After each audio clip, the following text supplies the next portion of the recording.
1999. We operated Rock Spring Farm here right up in the northeast corner of Iowa up until 2013. Well, sort of in 2013, we did a little bit of dabbling, but you know, we had about 20 acres of vegetables, and as Angie said, marketed through a wide variety of outlets. I've had a long-standing interest in doing record keeping and looking at the financial information about the farm, and as Angie mentioned, was a co-op.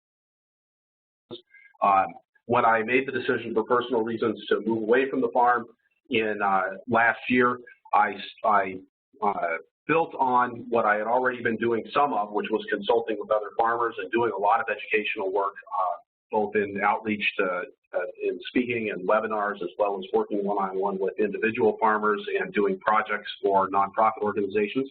And my company, Flying Rutabaga Works, is what houses that operation, and you'll see a reference as we go through. So tonight we're gonna take a look at analyzing investments and operational changes, which are really, you know, two sides of the same coin. So my daughter asked me, she's 12. She said, "What are you talking about tonight?" I said, "Well, analyzing investments and operational changes." And she said, "Well, what in the world does that mean?" Of course, being an educator, I tried to get her to parse it out. But really what we're talking about is analyzing, making changes on your farm, trying to anticipate how those changes are going to affect your farm, both financially and otherwise. So we're going to take a brief look at alternatives to making investments.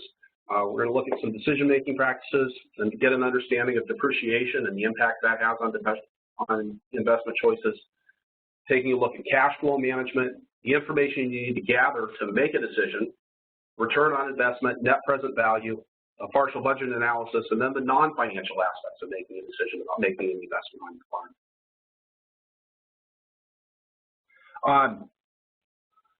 You know, one of the first things I want to talk about is alternatives, and I've been I haven't counted it up recently, but it's over 25 farms in the last 4 years. And one of the most frequent issues that I see on farms is not a lack of the right equipment. It's a lack of the right management techniques. It's a lack of timeliness. It's a lack of understanding about how to manage a crew and maximize productivity, how to understand what needs to be done on your farm, and how to actually get out there and get things done. And when you need to do them, farming is all about timing, and it's all about information management. So, you know, knowing what you need to do and making sure that it happens at the right time. I think in a lot of ways, it's easier to make an investment. It's easier to buy a hoop house. It's easier to buy a tractor or to look for that silver bullet, game-changing implement that is going to suddenly revolutionize your farm. Those are out there, but if you don't have the fundamental underlying management to make those work, you can spend all the money you want and you're still not going to make money farming. I think one of the first alternatives that I like to look at, I tried to find a picture of nothing and I went with a picture of, well, you see the picture, is to not make the investment. You know, that's always an option. And you know, when I talk to farmers that have been in the business for a long time, this is something I find frequently. People say, you know, we waited to make the investment until we knew exactly what we needed. We spent the money in the right place at the right time rather than jumping in and taking on a bunch of debt. So I always want to say, you know, when we're looking at evaluating investment decisions, one of the challenges is you go out and you gather all this information about how great your farm is going to be. Once you make this investment, we're going to buy this cool tractor, and it's going to make it so that we can offload the potting soil off of the semis, and it's going to be so much easier, and it's going to be so much safer, and it's got the creeper gear, and we can get transplant, and you get all excited about that, and then you sit down and run the analysis, and you get an answer that says maybe that's not the best investment for you. That's a really hard pill to swallow, but I think that's what makes it important to keep in mind, this idea that we can always forego the investments. That's part of the purpose of doing the analyses on the investment, is that you might come up with a no answer. And it's important not to get too emotional looking at. Other options to making an investment, I mean, usually we're making an investment to fill a need. For example, to get some tractor work done that you can't get done with the current tractor that you have. So you need something bigger. You know, you're farming more acres than you used to be.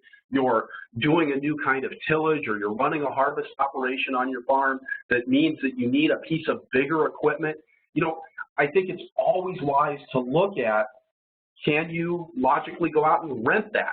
Can you custom hire it? You know, if you're doing construction on your farm, or you're putting in contours or clearing tree lines, do you really need to go out and own the bulldozer to make that happen? Now, there are advantages to owning equipment that are hard to quantify in a financial sense. If you're dependent on timeliness, getting a neighbor to come in and do your work for you can be a risky endeavor. I know that in my area, the folks that, when I custom hire a farmer to do my haying, we bring them in, and my hay gets done last. It gets cut after they cut their own. It's lower on the priority list. I know that I was just talking to somebody. We just had a frost here in Northeast Iowa, and one of my friends lost about 30 acres of sorghum Sudan that he had planted, and he's trying to get somebody to get that chopped and turned into silage, and he can't get somebody in there because he custom hires to have that done, and that guy's up to his eyeballs right now in chopping corn. So getting him in to chop the sorghum Sudan grass is not a priority. So that's left this farmer in a little bit of a lurch. So you have to balance that out. But looking and saying, you know, can I reasonably hire this out instead of making that capital investment? Because, you know, once you sink the money into a capital investment, it's sunk. You don't get two bites of that. Talking about just making when we're looking at how to solve a problem on our farm, right? And again, that's what we're making the investments for. We're trying to fix something that's not going the way that we wish it was going. One of the most important things I think to do is to gather information. And one of the best ways to do that is also one of the hardest during the farming season, and that is to go and visit other farmers. This is a picture of John Fisher Merritt up at a food farm up near Duluth, Minnesota, and he was showing us his system that he has in his greenhouse for pulling out a cover so that he's able to add an extra layer of insulation in his greenhouse at night when light transmission is not an issue. And this is something that John built himself at a relatively low cost and put together that I hadn't imagined that was something that you could actually jimmy together at home at low cost, and the commercial systems for doing this are rather expensive. So visiting farmers, reading books, going to workshops. I'm a huge fan of making it to farming conferences and talking to other growers, sharing the challenges that you've got and finding out what other people are doing to address those. You need to be able to make good decisions. You need to gather information, and the financial decisions that you make and the other decisions that you make, management and operational, they're only going to be as good as the information that you put into them. You know, it's the old computer saying, right? Garbage in, garbage out. We're not used to that in the organic world because usually we put garbage in and we get compost out, and that's black gold. It doesn't work that way with information. You need to have good, high-quality information. So the better you can do with your record keeping at the front end before you even know you have a decision to make, that's really the time to be gathering the data, right? And then when you think you found a solution, you can take that data, which hopefully is relatively unbiased, and see how it applies to your situation and whether this represents a good investment or not on your farm. Looking for lower cost alternatives is always, you know, this is again coming up with these options. You know, this is a transplanter at Harmony Valley Farm back in 1993. They used this for years and years there. There were plenty of other transplanters out there that cost thousands and thousands of dollars and required a creeper gear on a tractor to use. But Richard DeWild figured out how to make this old tobacco planter butt dragger thing that he bought for $300 work for him. And it was something that helped him bridge the gap until he could cash flow a tractor with a creeper gear and a transplanter that was more productive. So figuring out how to make that all come together, looking for those less expensive options. when we're looking at investments, I think it's really important to take depreciation into consideration. You know, depreciation is this idea that things rust and rot. You know, and no matter what you have on your farm, equipment does wear out over time. Kind of a funny concept. I mean, I've actually had an experience with a certain specialty tractor that I owned, where I was able to sell it for more than I purchased it for. So I essentially got 8 years of usage out of it for free. But most equipment is going to wear out, and even that tractor is going to wear out over time. So we want to be able to apply a value to that and say, you know, it's a use cost, and it's simply a cost of ownership. If I own a rototiller and I use that rototiller and it wears off a certain amount of the blades on the rototiller every year, and then I have to replace them, each year the value of that rototiller is decreasing by a certain amount. Now, that's that picture there. I want to distinguish between actual depreciation and tax-based depreciation. Tax-based depreciation is not about actually using things up. I mean, a good example is that most equipment is depreciated over a 7-year schedule. Most farm equipment is going to last far longer than that. Buildings are depreciated over 20 years. Again, most farm buildings are going to last and be usable for longer than 20 years. So it's not what shows up on your taxes. And this is something that Paul Dietman, my fellow author with Fearless Farm Finances, makes a big deal out of a lot. Is you want to manage your taxes, but don't let your taxes manage your farm. And this is a good example of that. Don't use, when you're calculating depreciation and addressing investment, don't use the depreciation from the IRS to determine how much of the value of your equipment you've used up in the year. You want to use a real number for that and calculate the real depreciation you have. So depreciation is the annual change in asset value. And the way we calculate this is the purchase price minus the salvage value divided by the life of the investment. And that's going to equal the annual change in asset value. So, and I'm sorry, I didn't put together an example of this one on this picture. This is, by the way, this is a rototiller blade down here. I'm not the greatest. The good pictures in here were taken by somebody else. This is the one that I took of a new rototiller blade behind the blade that we had used up, just showing that things do rust, rot, and wear out. So if we buy a used rototiller, and we buy that tiller for $5,000, and after 5 years, we're able to sell it for $2,000. That $2,000 is the salvage value. So $5,000 minus $2,000 means we used up $3,000 worth of the value for that. And if we did that over 5 years, that means we used up about $600 a year worth of the assets of value in time. And we want to apply that in our investment decisions, as well as using that in our financial calculations, like our income statement that Paul talked about last week. Talking about when we're looking at an investment, one of the first things that we need to do is to evaluate the cash flow. And this is true for operational changes too. When I talk about operational changes, I'm talking about things like hiring more employees, hiring less employees. You know, maybe it's things that are operating on a supplies basis. You're gonna use a different set of supplies than what you've used in the past. Instead of making a capital investment, something that's going to be durable and lasting over a long time. But we want to make sure that we're able to cash flow that investment.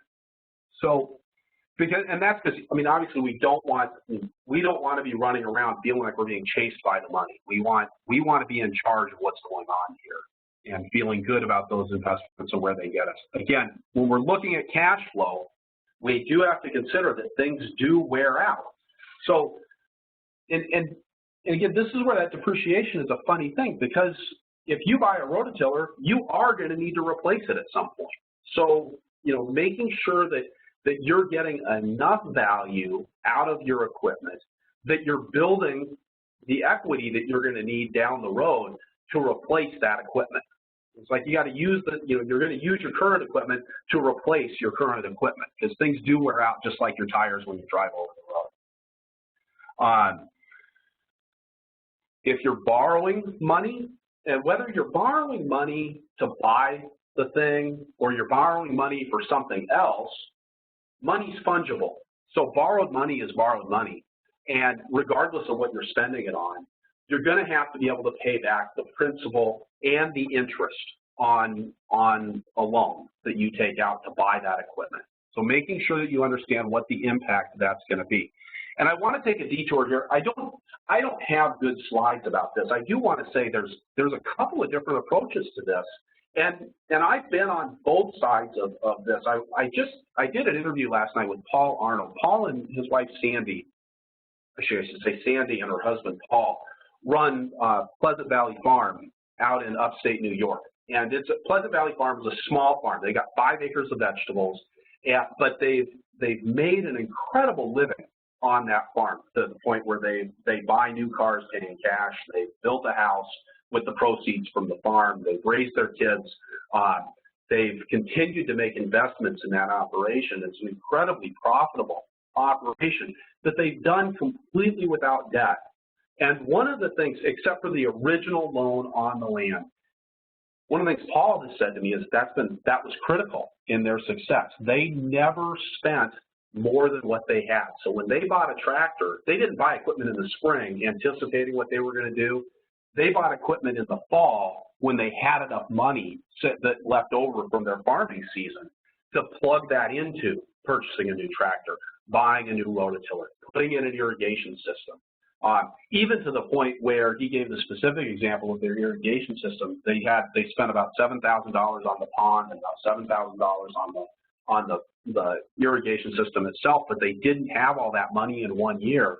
So they put in the pond 1 year, and instead of borrowing the money for the irrigation system, they waited until the next year. So they've never paid a penny of interest on this. They cash flowed everything out of the profits from their operation. And as a result, they built up a really incredible equity position. On the other hand, a farmer that I know out in Pennsylvania, Jim Crawford, who runs New Morning Farm and was the founder of the Tuscarora Growers Cooperative out there, which is a large, it's like Organic Valley's vegetable program. They aggregate and distribute vegetables under that label. And he works with a lot of farmers through that program, and he says one of the biggest mistakes that farmers make is to not actually take on some debt and to make that expansion when they're ready to make it. But a lot of times people are they're hamstringing themselves and hamstringing their potential productivity because they're not borrowing money to get the tractor that actually works when you need it to work. And so, this is a real balancing act. I don't think there's a right answer to this. If there was a right answer, either Paul wouldn't be making money or Jim Crawford wouldn't be making money, one of the two. They're both doing well. I think it's how you manage this for your specific circumstances and in your operation and for what your goals are in your operation. So, and I put in a couple examples of this. I'm assuming that because we're doing a webinar, people here have access to computers. And if I'm wrong, I apologize about that. But Excel spreadsheets, and you can do these same functions in Google Docs. I don't use that as much as I use the Excel. So I stuck with what I was familiar with coming up with these examples. If you want to figure out what your loan payments are going to be, you don't need to go online and find a loan calculator. You can set this stuff up for yourself in a spreadsheet. If you have it on Google Docs, then it's accessible to you wherever you are on your smartphone or your iPad or on your computer. And you can see here, and this is a really valuable tool in Excel, which we're not doing an Excel tutorial here, but if you click on that little FX button there, the one in the center of the screen that's bright, that's highlighted, you'll get a place where you can ask Excel to give you the functions that you want, the calculations that you're interested in. So this is the PMT calculation, or the payment calculation, and using this, you can enter the loan amount, the number of payments, the rate for each payment period, and you can calculate out from that your actual, what each of those payments is going to be. So if you've got $10,000 loan over 7 years amortization, and you're paying 6% interest, which is 0.5% interest per month, right? And I'm sorry, on line 2 there, we've got 7 years times 12 months is going to be 84 months. That's why I've got 84 payments in there. We're doing monthly payments here. And the rate per the payment period, there are 12 months in a year, so we have a 6% annual percentage rate.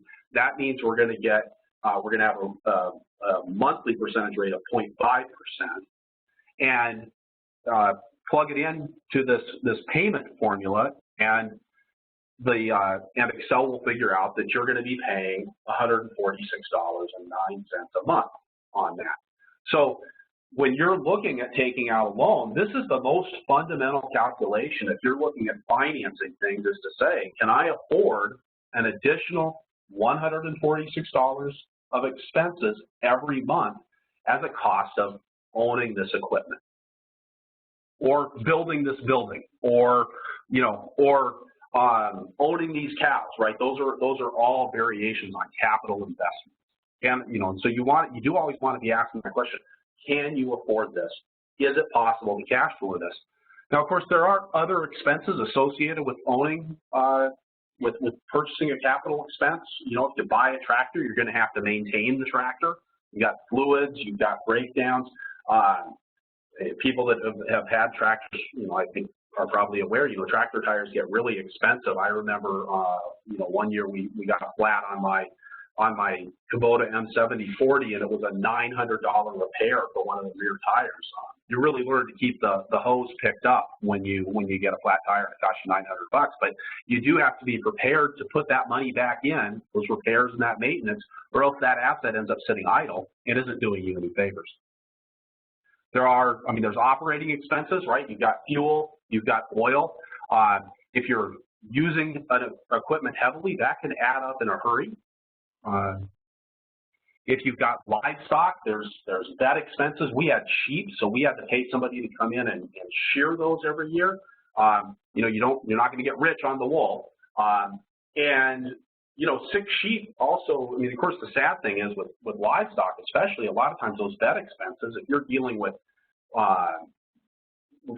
organic livestock, you might have a vet expense that causes you to have to kick that animal out of your herd, okay, or might make it not able to be sold with the consumer label that you're promising. So considering all of that, taking into account, you're going to have expenses as you go along. You're going to have losses as you go along. Of course, feed and bedding. If you're raising your own, there's a cost associated with that. If you're not raising your own, there's also a cost associated with buying that in. Housing for livestock, housing for machinery is another one I think that a lot of people don't put enough of an emphasis on, is making sure that you get your equipment under cover so that it's not sitting out in the rain and not rusting and rotting faster than it needs to be. But certainly for livestock, making sure that they have appropriate housing. I'll admit, when we first started farming, we had 200 laying hens in our second year, and come fall, we realized that we didn't have a place for 200 laying hens on the farm. We didn't have suitable housing for it. We hadn't thought that through in advance. So trying to think about and account for all of the expenses, and this again is that garbage in, garbage out idea when you're looking at investment analysis.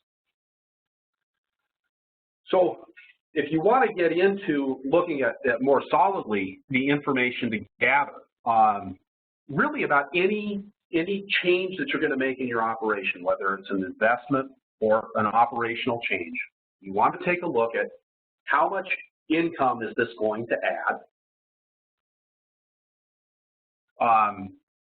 What are the investment costs that you're going to have associated with it?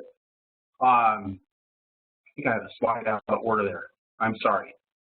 How much income is it going to add? What are your added costs going to be then? So yes, I'm going to build this hoop house, but at least in our system, a hoop house is a much more labor-intensive way of farming than being out in the field. We're not doing mechanical cultivation.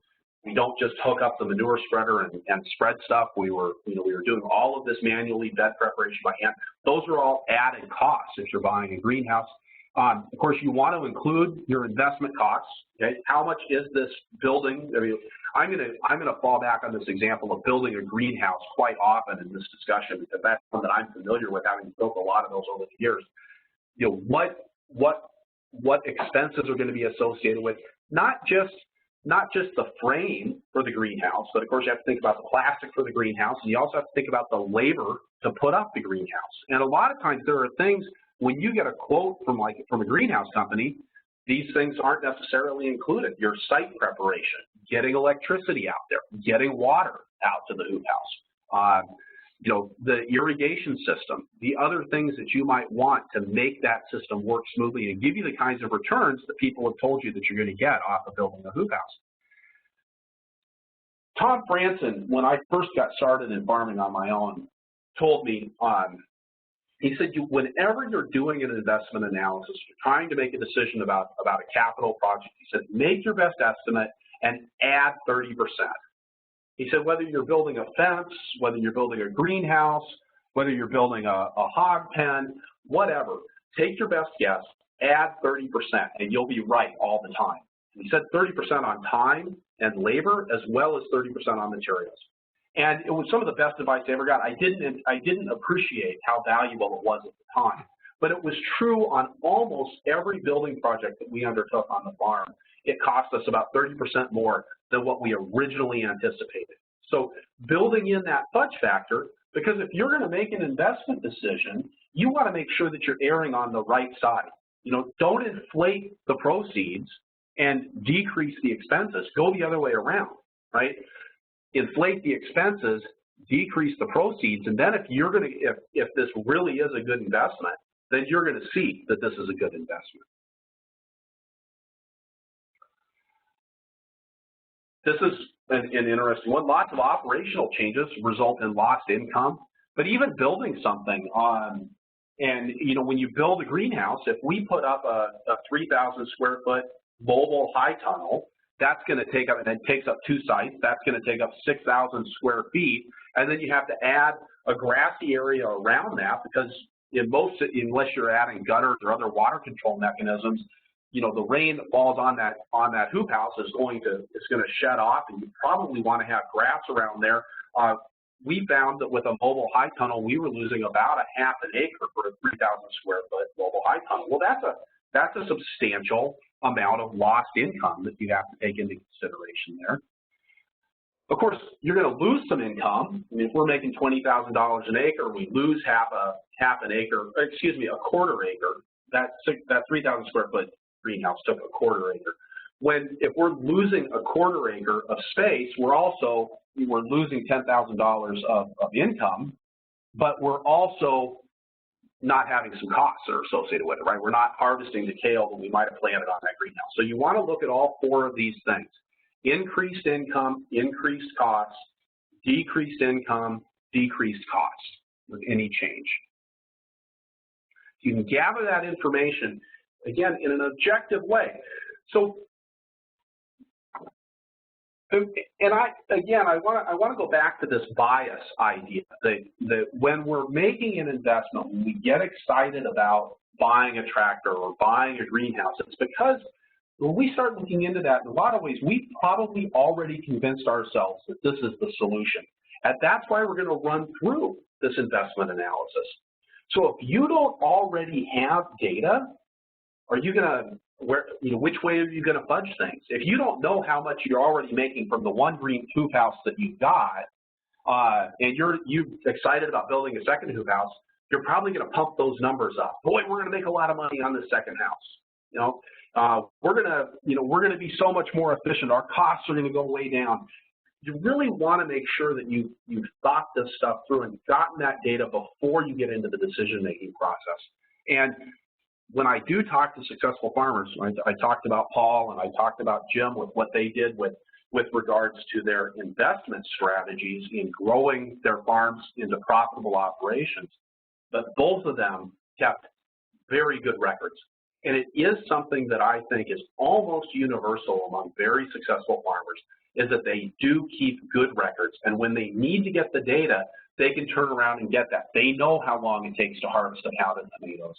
They can figure out how much it costs per acre to run a rototiller across their soil. That data is really important, and it's something you need to be building into your systems, building into your day-to-day operations, collecting all of that, so that when you get to the winter and you're trying to make decisions, you can really sit down and crunch through that information and make fact-based decisions rather than emotion-based decisions. And talk a little bit about return on investments. Return on investment is something, it's a quick and dirty measure of the amount of profit over time. This is a chart I put together for the, this is hypothetical for the, for a hoop house. If we're going to build a 3,000 square foot hoop house or high tunnel, and we're doing this in the fall, and so we have some added income. You know, we do it in the fall of year one, so we're going to harvest some spinach in December, so we've got some added income there. We've got some additional costs that in terms of getting things seeded and weeded in that greenhouse that we aren't going to realize in the current year, that we aren't going to realize results from in the current year. We're foregoing some income. Again, that quarter acre at $20,000 an acre means that we're foregoing $5,000 of income there. But we've also eliminated some costs. In this example, I'm assuming that we have the costs about 50% of what we harvest, or 50% of our income is going to expenses. So we've eliminated costs of about $2,500 on that quarter acre. We have an initial investment outlay of $10,000 for the high tunnel. These are round numbers for demonstration purposes only, which means that we end up with a net cash flow in that first year of $14,900. We go over to the next year, and next year we are going to see significant added income. I went with a $4 a square foot. That seems to be a middle number when you're looking at returns from greenhouse for high tunnel production. I added some extra costs in there. You know, again, I want to be conservative here. This is, you know, say this is my first year with high tunnel production. I really want to be, I'm probably not going to be as efficient as I could be. I'm not going to be the best tomato pruner in the world. I'm not going to be great at training my employees on how to harvest those beautiful seedless cucumbers. I'm still going to be foregoing the income from the space that I'm not planting to field crops, but I'm also still going to have some of those eliminated costs from that quarter acre of production too. I don't have any more investment outlay in year two. So again, this shows a net cash flow of $1,500. What we can look at here is the amount of time that you're going to have to carry. If you run this example out, you're looking at the amount of time that you're going to have to carry the investment for this high tunnel before it starts to return money to you. So we can see that here, somewhere between the end of year 4 and somewhere in year 5, we're going to move from having spent this money to actually starting to realize a real gain from this. It's really easy to say, oh, we added $20,000 a year worth of income on our $10,000 greenhouse. We must be doing great. Okay, that paid back in 6 months. That's rarely true, because you've still got you've got added costs. It's not just your additional income coming in, it's your additional costs, it's the lost income from options that you're not pursuing that you were before, and it's all of that has to go into calculating what your net cash flow is going to look like on an annual basis. Now, this is another thing to think about with investments. Early in your farming career, cash flow is king. Cash flow is always important. Okay? It's the thing that will kill your farm. If you don't have enough money to pay your bills, you're sunk. But what we want to do is to make sure that we have either making investments that have a very rapid payback. Okay? Maybe instead of spending $10,000 on this high tunnel, I need to bend my own hoops out of fencing rails and put those up. And maybe I'm going to put up 2 smaller, cheaper tunnels. They aren't as durable. They don't look as nice. Maybe they're going to be a little more expensive to work in and going to take more management. But they're going to get me down your return on investment. I'm going to be moving into the black that much faster. That's really important when you get started out in farming. Just like in spring, you know, when we start our spring crops, I mean, how fun is it when you take those radishes to farmer's market? You're going plant those radishes, 28 days later, you're picking them, and you're making $2 or $3 a bunch off of those. That's that quick cash turnaround. We want to be thinking about the same thing when we're making investments, especially in the spring of our farming careers. As we get later into the season, we can work with longer season crops. We can work with longer term investments that are going to take that are going to have a payback period that's out in further in years, but hopefully it's going to be larger overall. That's where things like investing in solar panels to run your refrigeration system, that's not something you do your first year in business. That's something you do once you've got an established farm and you can make all of that cash flow. Of course, the additional thing you can do for cash flow is to borrow money. And in fact, one of the mistakes that Paul Dietman has cited farmers making, and I was certainly guilty of this, is trying to finance capital investments with annual cash flow. So we frequently would use in the spring, we would take out a crop note and we would be making capital investments with loans that were meant to be paid back in the current year. If you are making investments that way, I think it makes a lot more sense that if you're going to say you need to buy a new rototiller in the spring and you've determined after doing all the investment analysis this is absolutely the right decision, you're going to buy that rototiller in the spring, you want to be going in, even if you think you can afford it in the current year, get a 7-year loan on it and then make the payments. Pay it off in the fall in full. No banker is going to feel bad about you paying off your loan in advance. But you don't want to get into a situation where in the fall you can't pay your bills because you bought a rototiller in the spring. Okay? So thinking about how to finance those capital expenditures, even if you intend to pay them off rapidly. When we calculate an actual return on investment, we're looking at it's a really simple formula, right? It's your gains minus your costs divided by the cost of investment. So in this example, using that table above, if we look at the net revenues over those 6-year period was $19,500. We had $12,500 in investment in that very first year before we started receiving revenues from it. So that means that we had we're getting a return on investment of 1.56 over 6 years. Now, obviously, the longer you run that out, the better that investment is going to look. And of course, that's something, in a high tunnel, you put up a high tunnel, that thing's going to last the better part of forever. Now, you're going to have extra expenses for plastic, and there's, other things can happen, but that's a good long-term investment in your farm. Your ROI is going to increase as you look at a longer period of return. So thinking about that ROI, thinking about that, when does this investment actually start to pay for itself?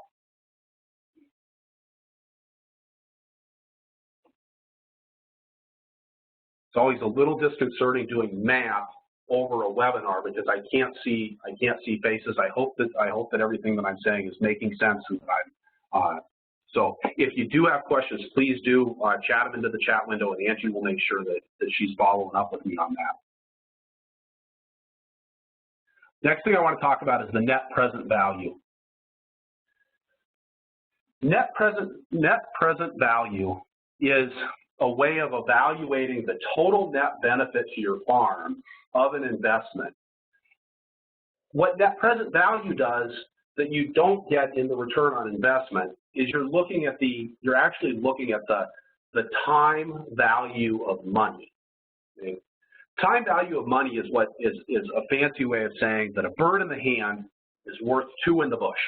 Okay, $1 now is worth more than $1 a year from now, and it's worth a lot more than $1 10 years from now. So the net present value uses some tools to figure out if I make an investment now and it's going to provide these kinds of effects to my revenues on an annual basis, how much money in current dollars is that investment going to be worth? So to do that, we use something called the discount rate. I think everybody's familiar with compound interest. A discount rate is kind of like the opposite of compound interest, right? If you're using compound interest, the value of your money is increasing over time. use discount rate, you're actually decreasing the value of the money that you have because you're looking into the future. It's like the opposite of compound interest.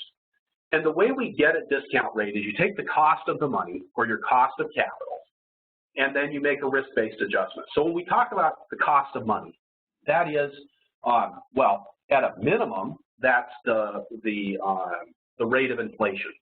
Okay. Another number that you can use if you're borrowing money. Okay, and again, whether you're borrowing money to make the investment or you have money borrowed that you're not paying back so that you can make the investment. In either of those scenarios, there is a cost to the money that you're spending on capital. Okay, so there you would use the interest rate of the money that you're using to purchase. So a common interest rate right now, if you want to go out and buy some equipment, you went to the bank, would be about 6%, and that's what we've used in the examples here. You might also make a what they call a risk-based adjustment, and this is an assessment for the fact that, well, hey, you know, if you buy a bunch of cows, a cow might die, and then you aren't going to get a return on your investment. So that's where the risk-based adjustment comes in on that. So there are the manual way, and I have to say, you know, I like my manual tools. I just gave away my slide rules, but you can use tables to get this net present value, but you can also simply calculate this. So the way we do that calculation, and these are numbers taken from the table that I presented a couple slides back, we're going to look at our net annual cash flow, okay? And that's in column C here, and I've said, you know, our net annual cash after that $12,500 investment, our net cash flow in year 1 was $1,500, year 2, $6,500, year 3, $6,500. And again, this is the net annual cash flow as a result of making this investment, taking into account the additional income that results, the additional expenses that result, the income that we're foregoing that is decreased as a result of this, and the expenses that are decreased as a result of this. So we got $6,500 coming in years 2, 3, and 4. In year 5, we need to replace the plastic on that greenhouse. I just, again, for round numbers, pulled out $2,000 for that. Don't use this as a business planning document. This is a methods document. And then again, in year 6 and 7, we're going to see $6,500 in net returns from that high tunnel. So if we use, again, the little fancy, the FX, the function button there in the center of the screen, and we click on that, Excel will pop up, or Google Drive will do the same thing. We'll pop up a little wizard, and it'll say, okay, what do you want to do? And you type in NPV for net present value. Okay, everybody in the financial world loves their abbreviation. So when you see NPV, that means net present value, and you indicate where the rate is. That again is in C1, and so that's an annual cash, an annual rate based on what I used was that 6% for the cost of the money, and then added another 1% because, you know, hoop house high tunnels do have some risk here in the upper Midwest. You get a heavy wind, you might lose your plastic, and that might result in crop losses on the inside. You know, you get a tornado, you might lose the entire house. There is some risk involved, so I wanted to make an adjustment on that basis. And then what we've done here is in where it says value 1, we've said take all the values in the range of cells from C4 through C10. So it's gonna use those numbers to calculate the net present value of all of those dollars each year. It's gonna say, okay, that $1,500 in year 1 is worth something, that $6,500 in year 2 is worth something, a slightly lower percentage than what we had in year 1. It's going to do the same thing in year 3, and it's just going to keep on calculating that out.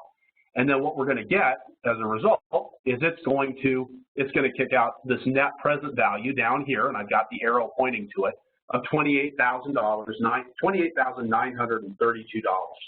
So what that means is that the money that we're going to make off of this high tunnel in the next 7 years is going to be, if we had that money now, it would be worth $28,000. Now, I did add something in down here below. This isn't a net present value calculation, that 38.5. That's the 1,500 plus 6,500 plus 6,500 plus 6,500 plus 4,500 plus 6,500 plus 6,500. Okay? If you just did this without taking into account that discount rate, you would think that you were going to make $38,000 off of this tunnel over 7 years. But that's not right. You're really going to make $28,900 in current dollars.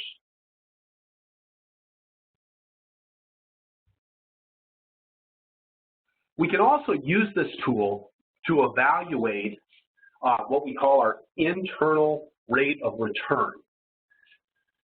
The internal rate of return is the level at which the net present value at the end of the process is going to be equal to the value of the investment, the amount of money that we put into the investment.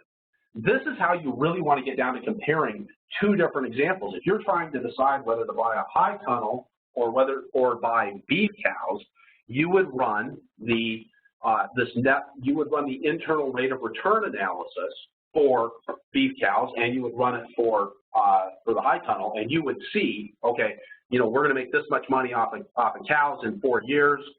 That gives us this result. We're going to make this much money off of we're going to get a rate of return for those cows over 4 years. Okay, write that down. See what the rate of return is for spending a similar amount of money on a high tunnel, and that will tell you what's going to be your better investment.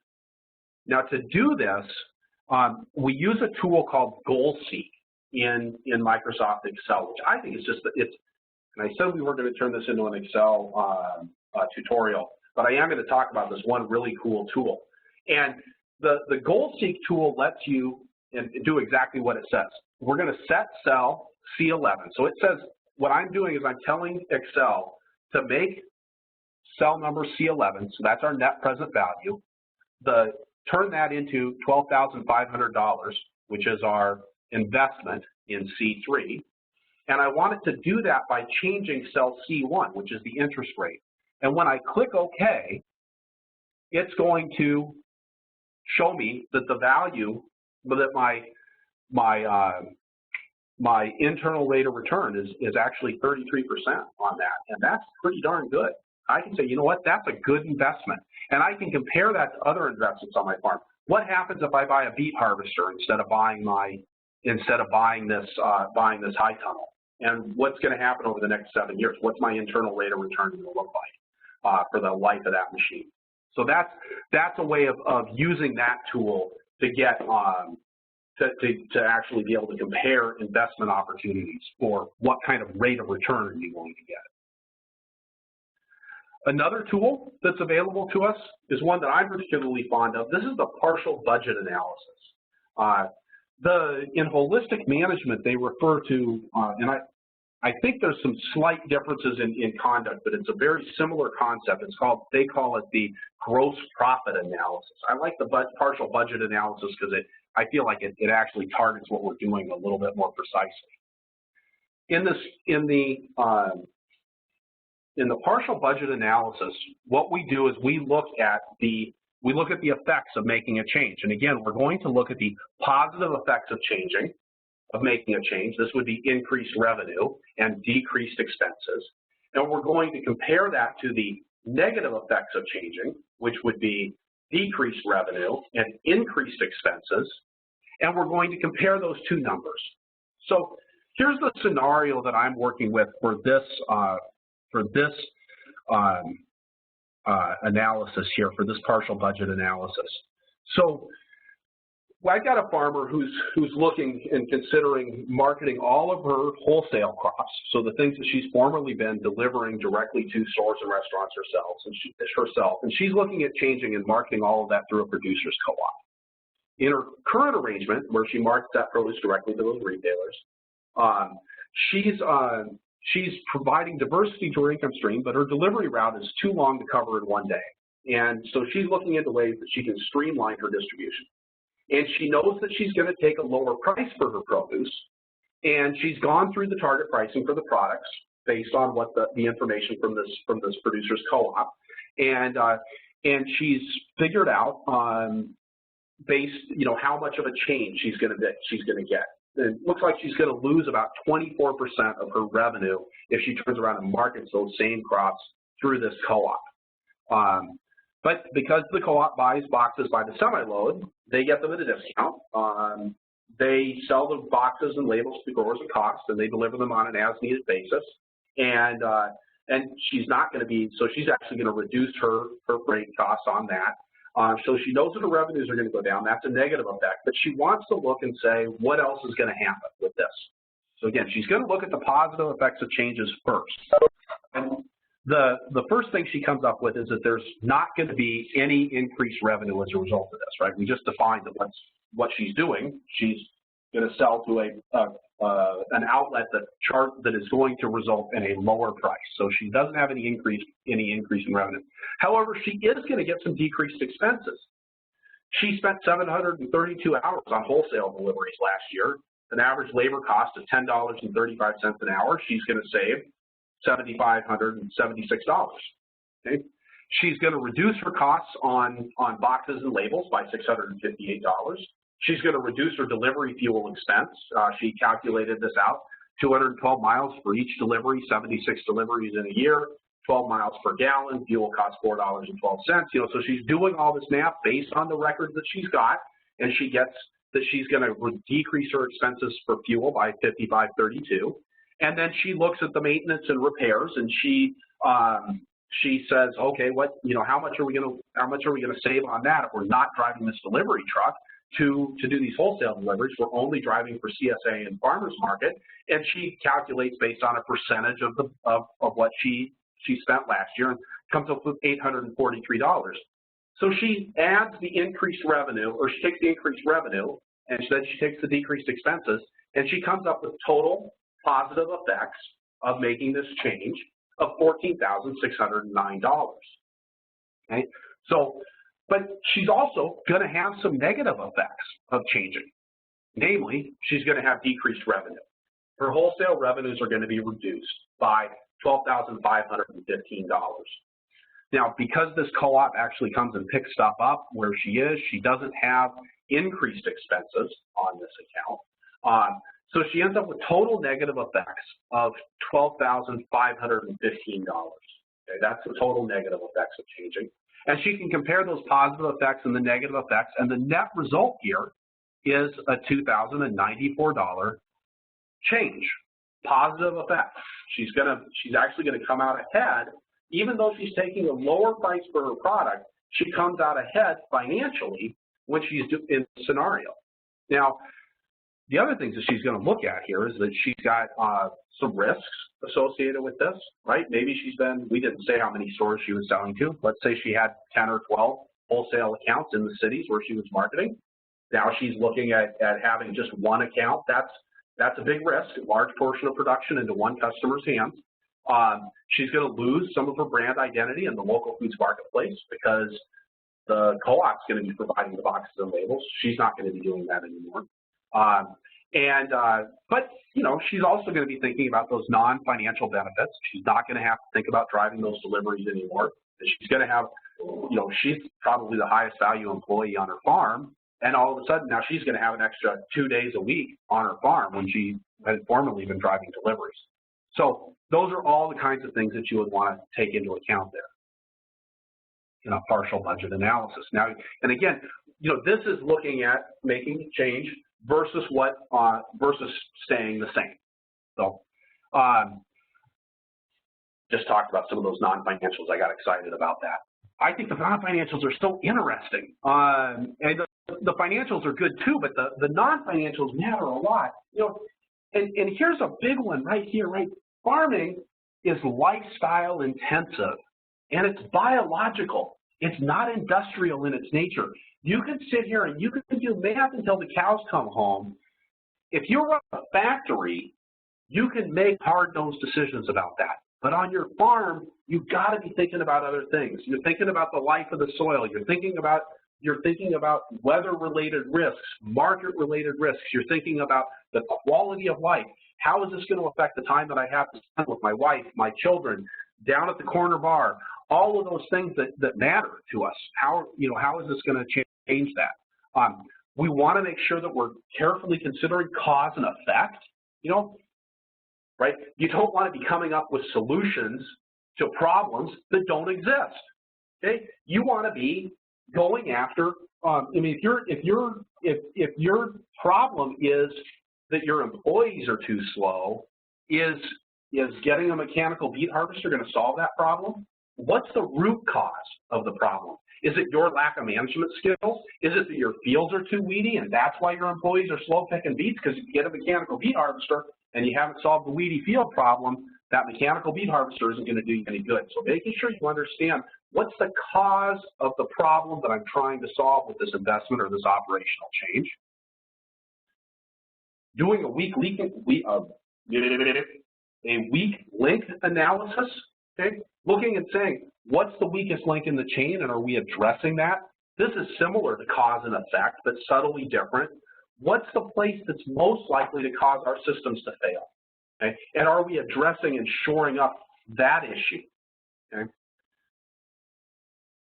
Making sure that we are getting equipment or making investments that have a good operational fit.